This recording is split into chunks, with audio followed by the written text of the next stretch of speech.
What happened to Oussama Berber after 90-Day Fiancé? The Other Way Season 4. Oussama Berber has made viewers curious about his whereabouts after his split with Debbie Aguero in 90-Day Fiancé, The Other Way. Debbie and Oussama have the biggest age gap in the history of 90-Day Fiancé. Oussama was 24 on the show but is rumored to have been 19 years old when he started dating Debbie. The 67-year-old Debbie had met Oussama on social media. Debbie had been recovering from a second failed marriage and Oussama had complimented her art and poetry. Their connection took Debbie to Morocco, and she decided to move there for good.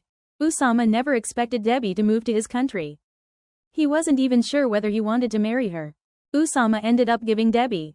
He said they could either go to America together so he could work on his art and poetry career, or they could split. Debbie was taken aback by this U-turn that Oussama's personality had taken. She realized that Oussama had wanted a visa from her all along. Debbie learned her lesson and went back to the US, where she dated a man named Ruben Sanchez on 90-Day, The Single Life. Debbie and Oussama reunited at the tell-all for the season, where Debbie's cop son, Julian B. Lynn, confronted Oussama and accused him of using his mother for a green card. Oussama had joined the reunion via video. Debbie claimed Oussama had called her over 1,000 times to try and convince her to get back with him. However, Debbie said she didn't respond because it was too difficult for her to wrap her head around what happened in Morocco. She wanted to heal herself and press the reset button. Oussama insisted Debbie's initial plan was not to move to Morocco. Oussama made it look like Debbie was lying by insisting he was just calling her, thousands of times, to tell her he didn't love her. Oussama wanted to make things clear with Debbie and tried to tell her they had no future.